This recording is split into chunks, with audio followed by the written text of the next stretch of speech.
चक्रव्यूह वाले भाषण के बाद ईडी कर रही रेड की तैयारी, राहुल गांधी का बड़ा दावा।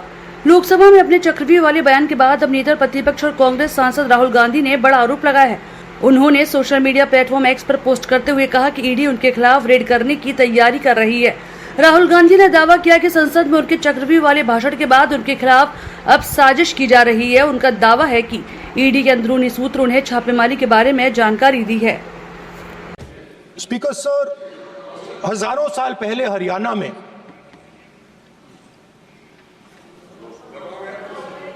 कुरुक्षेत्र में एक युवा को, अभिमन्यु को 6 लोगों ने चक्रव्यूह में मारा था।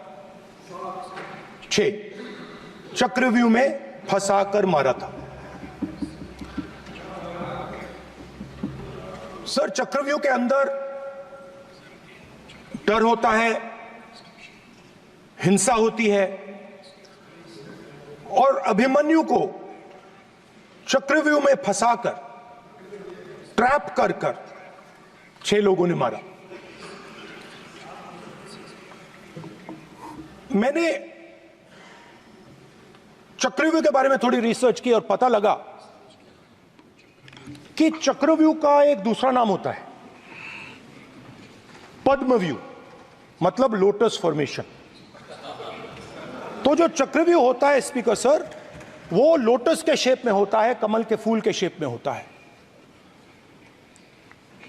21वीं सदी में सर एक नया चक्रव्यूह तैयार हुआ है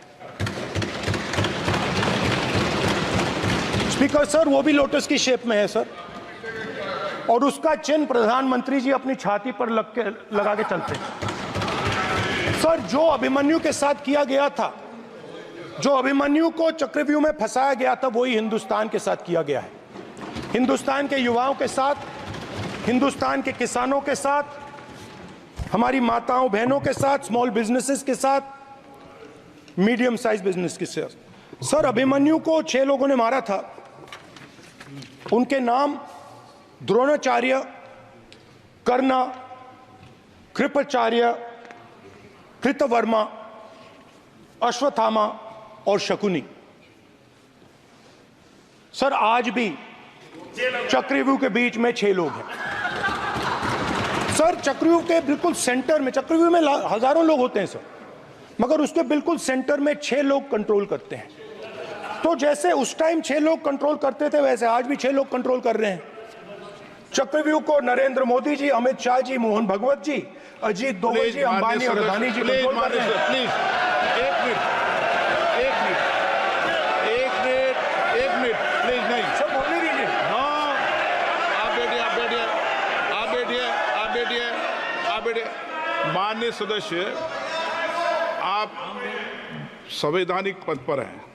आपके कई माननीय सदस्यों ने यहां पर मुझे लिख कर दिया है कि जो माननीय सदस्य का सदस्य नहीं है उसका नाम नहीं लें। आपने लिख के दिया है। नो, आपने क्या, आप उसकी पालना करना चाहते हो? स्पीकर सर, गलत। मैं माननीय सर, एक minute, hold on. Speaker sir, अगर आप चाहते हैं तो मैं एक मिनट मैं प्रतिपक्ष के नेता से ये तो अपेक्षा करूंगा सही कि वो सदन की नियम मर्यादा को बने, ये अपेक्षा करता हूं। आप चाहे नहीं करें, पर मैं अपेक्षा करता हूं। नहीं सर, मैं, अगर आप चाहते हैं सर, मैं NSA का और अदानी और अंबानी का नाम इस लिस्ट से निकाल देता हूं। फिर माननीय सदस्य, आप अगर आप चाहते हैं सर। प्लीज, मैं नहीं चाहता। सदन के नियम प्रक्रियाओं से सदन चलता है। सर, अगर आप कहते हैं मैं निकाल देता हूं। नो मैं 3 ही नाम यूज करूंगा। नहीं माननीय सदस्य, नहीं कहा, और आप video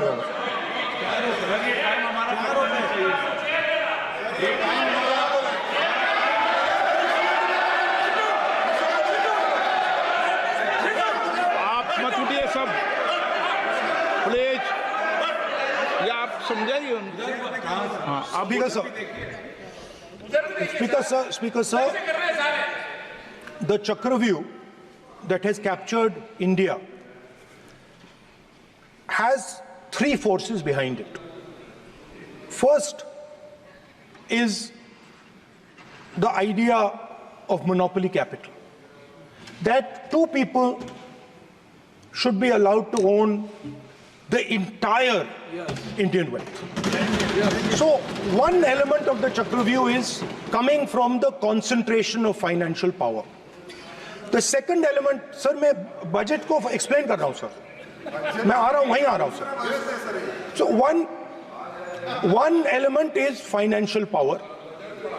The second element is the institutions, the agencies, CBI, ED, Income Tax Department of this nation.